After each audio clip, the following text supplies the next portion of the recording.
Selamat siang semua Dedek. Nah, hari ini kakak akan menjelaskan tentang materi masa pendudukan Jepang nih yang kemarin kita bahas.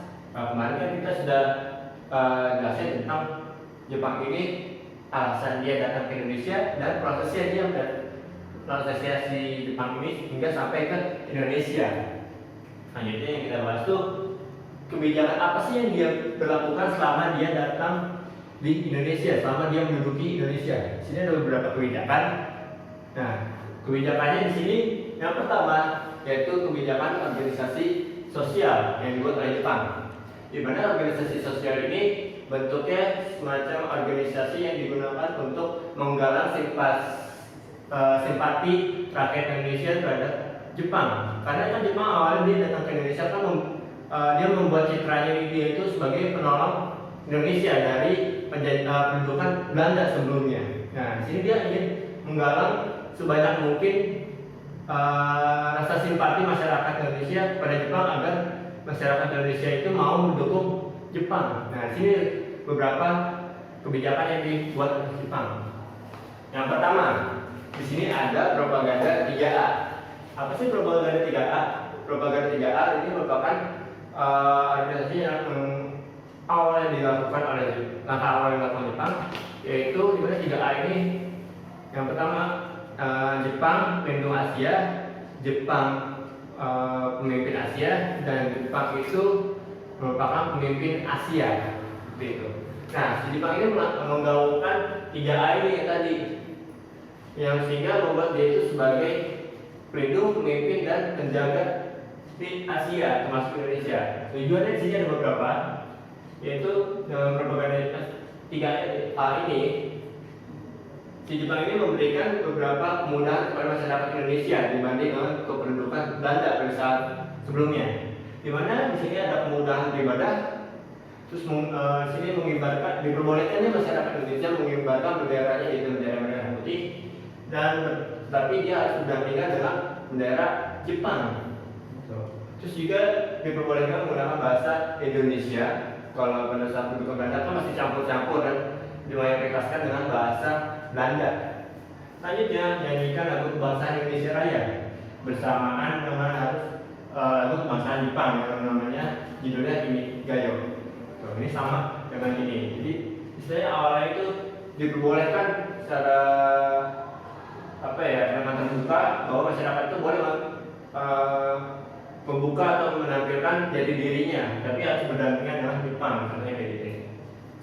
Nah, awal dari propaganda 3A ini mendapat banyak hasil simpati rakyat, tetapi setelah sekian waktu akhirnya propaganda ini dianggap oleh Jepang ini kurang dapat banyak simpati, kurang banyak gitu, tidak mencapai ekspektasinya, atau mungkin tingkatan simpati rakyat yang dibutuhkan Jepang itu masih kurang. Akhirnya dia pun membubarkan 3A dan digantilah dengan organisasi baru namanya Pusat Tenaga Rakyat atau Putra.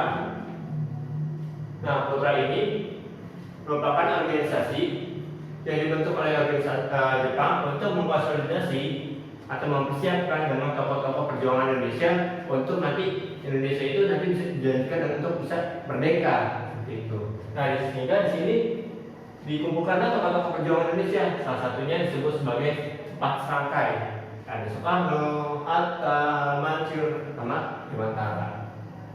Oke. Nah, awalnya di sini nih untuk Putra ini lebih banyak lagi mendapatkan rasa simpati dari masyarakat Indonesia, dukungannya begitu banyak.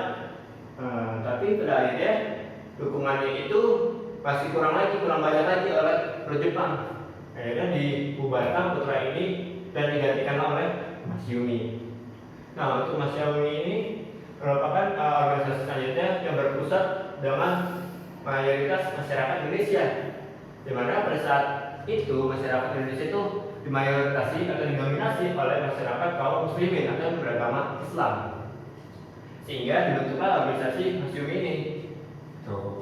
Nah, tujuannya sama karena dia anggotanya dan mayoritas agama Islam di Indonesia, sehingga pasti kan anggotanya banyak, sehingga membuat menurut si Jepang ini Masyumi ini bisa nih eh, mengumpulkan dukungan rakyat dan simpati rakyat lebih banyak lagi. Maka dibuatlah Masyumi yang dipimpin oleh Kiai Hasyim Asy'ari sama Kiai Haji Mas Mansur. Selanjutnya dari sini nggak cuma ini doang, ada lagi organisasi untuk mengumpulkan rasa simpati dan dukungan dari masyarakat Indonesia, di mana yaitu ada Jawa Kokokai. Kenapa sih kok ada Jawa Kokokai? Jadi Jawa Kokokai itu merupakan dilihat lagi tadi kan dilihatnya dari banyaknya masyarakat yang beragama Islam, mayoritas Indonesia beragama Islam. Nah, selanjutnya di sini ada Jawa Kokokai. Kenapa dibuat Jawa Kokokai? Karena masyarakat Indonesia itu mayoritas berpendudukan atau tinggalnya itu di Pulau Jawa. Nah, karena saking banyak masyarakat di Pulau Jawa masyarakat Indonesia yang tinggal di Pulau Jawa, maka dibuatlah oleh organisasi Jepang membuat Jawa Kokokai. Yang tujuannya sama, tapi sedikit berbeda di sini, yaitu menggalang dukungan rakyat Indonesia untuk rela berkorban pada pemerintah Jepang. Nanti ini berhubungan dengan ke sini yang dimaksud dengan rela berkorban. Dimana di sini ada urutan organisasinya ya, ada urutan pembuatannya masing-masing, ada yang propaganda 3 ada itu 29 Maret, terus ini 1 Maret, 24 Oktober sampai sini 1 Januari. Nah, ini 4 ini merupakan 4 organisasi sosial yang dibentuk oleh Jepang. Nah, selanjutnya di sini ada organisasi semi militer yang tujuannya sama, masih untuk mendukung simpati rakyat, dan selain itu juga mendukung segala aktivitas yang dibutuhkan dari yang dibutuhkan untuk mendukung kegiatan Jepang. Nah, kalau semi militer berarti udah jelas dong, semi militer sudah mendekati tentang ketentaraan militer. Sini ada 5, yaitu ada Seinen dan Fujinkan, Keibo dan Heigo sama PETA. Mungkin yang paling terkenal, yang paling besar itu organisasi yang paling bertahan itu yang membela rakyat Indonesia adalah PETA. Nanti kita akan bahas terakhir. Nah, kalau kita mulai dari Seinen dan itu artinya merupakan organisasi barisan pemuda. Nah, barisan pemuda ini merupakan barisan keamanan yang diisinya oleh pemuda yang berusia di atas 15 tahun. Nah, ya ini dibentuk pada tanggal 9 Mei 1943. Selanjutnya Fujinkan, yaitu merupakan himpunan kaum wanita yang berumur di atas saat yang untuk yang barisan pemuda ini di atas 20, kalau yang kaum wanita di atas 15. Nah, kalau himpunan kaum wanita ini, mereka tujuannya dibentuk untuk melakukan kegiatan-kegiatan kursus belajar atau pendidikan. Jadi dia melakukan kegiatan-kegiatan yang berbau pendidikan, sama membantu bagian ketentaraan dalam kesejahteraan rakyat, gitu. Selanjutnya di sini ada Gibodan. Untuk Gibodan ini merupakan barisan pembantu polisi. Nah, mereka ini yang membantu dalam bekerjanya polisi di setiap daerah, di mana dia dibentukkan tanggal 29 April tahun 1943. Selanjutnya di sini ada itu. Nah, itu merupakan organisasi prajurit pembantu tentara Jepang. Dan namanya sudah jelas tadi ya, pembantu tentara Jepang. Nanti Heigo ini merupakan isinya para pemuda yang gunanya untuk membantu tentara Jepang untuk berperang melawan sekutu, gitu.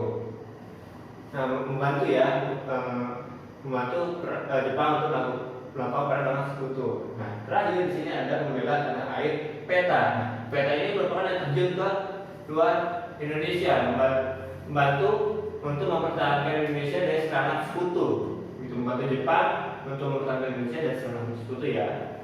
Dimana di sini merupakan kaum pemuda yang memperoleh pendidikan militer khusus dan mereka mengangkat senjata, gitu, yang dibentuk pada 3 Oktober tahun 1943.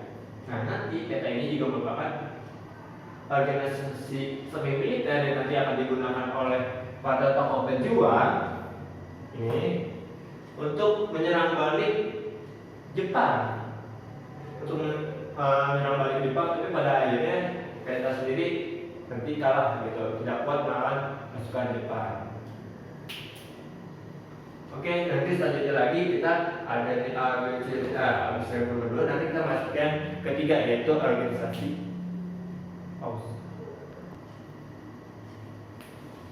Oke, kita lanjut lagi.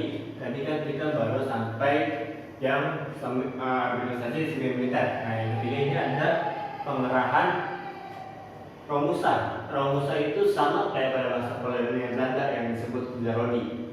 Ya, berarti artinya kerja paksa. Tapi sejarahnya itu sebenarnya Romusa itu awalnya bukan kerja paksa, melainkan kerja sukarela yang dilakukan oleh masyarakat Indonesia terhadap Jepang. Kenapa kok melakukan sukarela? Ingat, pas awal-awal Jepang itu dia datang ke Indonesia, dia mengusir Belanda dari Indonesia, sehingga masyarakat Indonesia menganggap Jepang itu sebagai penyelamat mereka dari pendudukan Belanda. Akhirnya mereka karena merasa diselamatkan, akhirnya mereka merasa terima kasih dan berutang budi kepada Jepang. Akhirnya masyarakat Indonesia yang merasa dan ditolong, akhirnya dia mencoba membalas budinya dengan cara bekerja sukarela. Awalnya membantu Jepang, tidak perlu diberi imbalan maupun tidak perlu diberikan makan. Intinya masyarakat tuh dia kerja sukarela. Tapi lama-kelamaan dimanfaatkan oleh Jepang untuk kerja paksa yang awalnya tidak dipaksa karena sukarela, lama-kelamaan kerja paksa. Jadi kerjanya lebih panjang durasinya dan lebih berat. Gitu. Nah, kerja paksa yang dimaksud di sini oleh Jepang ini yaitu untuk membantu perang dan melancarkan segala aktivitas Jepang dalam menghalau serangan sekutu.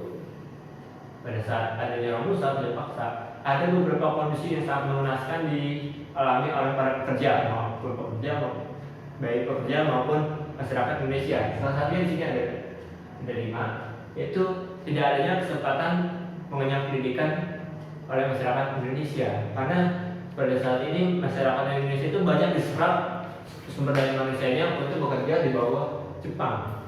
Kedua, takut akan kekejaman Jepang. Jepang itu sangat lebih sadis lebih kejam daripada kolonial Belanda. Lebih kejam dari mana? Salah satunya dari yang ini, kerja paksanya di mana durasinya lebih panjang, tanpa upah dan lebih berat. Misalnya tidak mengikuti apa keinginan Jepang, pasti masyarakat akan disiksa. Gitu. Selanjutnya di sini makan dan kesehatan itu sangat minim, sehingga bisa kita lihat banyak terjadinya sesar Anda meninggal dan pekerjaannya itu berat. Kakak juga pernah dapat cerita bahwa pada masyarakat yang masih ada tuh yang masih saksi hidup, yang masih tinggal hingga zaman sekarang, mungkin usianya udah 80-an 70-an. Mereka itu pada masa Jepang ini makanannya itu saking sulit mendapatkan makanan, mereka tuh makan belalang yang digoreng kering tuh, kayak makanan di Thailand, kayak Vietnam kayak gitu kan ada makanan serangga tuh, salah satunya belalang. Nah itu mereka makan itu. Kesehatan juga sulit dan pakaian juga sulit. Saking sulit yang masyarakat Indonesia tuh untuk mendapatkan pakaian yang layak, mereka tuh menggunakan pakaian yang dibuat dari karung goni. Karung goni tahu kan? Yang biasa kalian pakai pada saat lomba 17 Agustus tuh, lomba karung. Nah itu dipakai jadi baju, gimana rasanya? Gatel kan? Dan gak nyaman, begitu. Nah, dari banyaknya sumber daya manusia yang ditarik untuk bekerja di bawah Jepang, maka dampak terjadi yang masyarakat Indonesia salah satunya di sini. Sebagian besar desa itu hanya dihuni oleh kaum wanita dan anak-anak, karena para pemuda dan para laki-laki yang masuk di sana semua ditarik untuk bekerja Romusa. Nah, semua sih ya sebagian besar gitu, sehingga masyarakat tuh di desa itu sangat kesulitan untuk hidup karena cuma sisanya tersedia itu cuma yang ada cuma kaum wanita sama anak-anak. Terus yang kedua, karena kesulitan untuk memenuhi kehidupan, akhirnya ada sebagian masyarakat kaum wanita yang ditarik oleh masyarakat Jepang, oleh Jepang, itu mereka itu dipaksa dan terpaksa untuk menjadi Jungun Lanfu. Apa sih Jungun Lanfu itu? Jungun Lanfu itu merupakan salah satu profesi yang dilakukan oleh kaum wanita dari tentara Jepang sebagai penghibur tentara Jepang di setiap kopi tentara Jepang yang tersebar di seluruh Indonesia maupun kekuasaan Jepang. Oke, itu kondisi Romusa. Saja yang keempat ada eksploitasi sumber daya alam yang bisa kita lihat. Jepang itu dia lebih serakah daripada Belanda. Bisa kita lihat di mana Jepang ini dia mengambil seluruh aset yang sudah ada yang Belanda pernah buat, diambil semua dan dikelola secara langsung selanjutnya. Dan juga masyarakat yang mempunyai hasil panen itu masyarakat petani hanya hampir sedikit sih yang mendapatkan sekitar cuma 20% hasil panennya yang boleh dibawa pulang gitu. Sebagian besar malah nggak dapat gitu. Tidak ada yang dibawa pulang. Dan juga akhirnya itu hanya janji manis di awal di mana Jepang itu memperbolehkan mengubah benderanya, menyetel kebangsaan dan berbahasa Indonesia itu pada akhirnya dilarang oleh Jepang secara tegas. Itu yang dilakukan oleh Jepang kebijakan. Oke, inilah kebijakan yang dibuat oleh Jepang. Terus sikapnya bagaimana kalau pelajaran? Bagaimana yang pertama itu untuk sikap masyarakat para kaum pejuang. Para pejuang itu mengambil sikap beberapa hal, yaitu salah satunya pertama, kan Jepang kan tadi membuat beberapa organisasi tuh. Nah, organisasi itu ada beberapa yang dimanfaatkan oleh kaum pejuang gerakan nasional untuk menyerang balik dan mempersiapkan Indonesia untuk merdeka. Tuh, dimanfaatkan organisasi dan kebijakan Jepang yang pernah dilakukan, yang pernah dibuat Jepang. Dimana pergerakannya ini yang bersifat perjuangan diplomatis, secara diplomatis gitu, pelan-pelan gitu, tidak secara frontal. Nah, kalau secara frontal sih untuk yang secara diam-diam ini merupakan gerakan bawah tanah yang bersifatnya radikal yang benar-benar menentang kebijakan Jepang, tapi secara diam-diam gitu. Dan juga melakukan penggalangan semangat dan nasionalisme kemerdekaan. Terus yang lebih frontal lagi yaitu perlawanan bersenjata yang dilakukan oleh beberapa daerah. Salah satunya ada rakyat Aceh yang dilakukan pada 10 November 1942. Terus ada di daerah perlawanan Singaparna, Jawa Barat, perlawanan Indramayu, Jawa Timur, sama perlawanan PETA. Misalnya PETA tadi yang organisasi semi militer.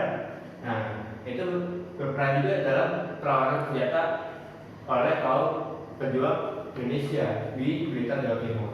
Tapi sayangnya setiap perlawanan ini karena oleh pasukan Jepang, karena kalahnya teknologi maupun taktik perangnya.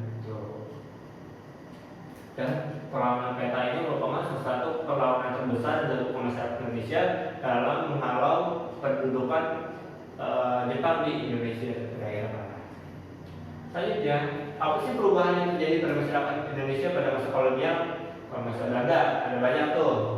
Yang pertama ada sistem pertaniannya, transportasi, komunikasi itu berkembang juga. Transportasi salah satunya ada tram kan, ada kendaraan udah mulai banyak di Indonesia, komunikasi, telegram, radio, gitu. Terus tanah bercocok tanam tadi juga ada adanya tanaman-tanaman unggul yang diketahui akhirnya berpotensi untuk ekonomi Indonesia. Adanya perdagangan Indonesia itu juga dimulai dikenalnya mata uang, cara bertransaksi gitu. Itu pada saat masa kolonial Belanda. Nah, kalau masa pendudukan Jepang apa? Kalau masa pendudukan Jepang itu perubahan yang dirasakan oleh masyarakat Indonesia, salah satunya yaitu jadinya ada kesengsaraan yang lebih mendalam dibanding masa Belanda. Terus juga selain itu ada juga di mana masa dengan Jepang, di mana masyarakat Indonesia sudah mulai mengerti tentang aspek politik sama pemerintah di sini. Di mana politik itu bersenjata dan gerakan bawah tanah dan sebagainya ini dilakukan oleh sikap kaum pergerakan Indonesia sama yang pemerintahan itu ada di pada saat pembagian pemerintahan militer di Indonesia yang dibagi atas tiga tuh yang di awal-awal atau sebelumnya. Ada yang bagian timur, tengah, sama barat. Di mana ada pembagian, ada angkatan darat 16, angkatan darat 12, sama angkatan laut. Yang kemarin itu yang awal-awal. Nah, itulah yang terjadi pada perubahan masyarakat Indonesia. Nah, akhir untuk pertemuan hari ini. Sekian dari kakak. Untuk misalnya mau ada pertanyaan, silakan kalian tanya di grup lain maupun di komen di bawah. Silakan. Sekian dari kakak. Wassalamualaikum warahmatullahi wabarakatuh.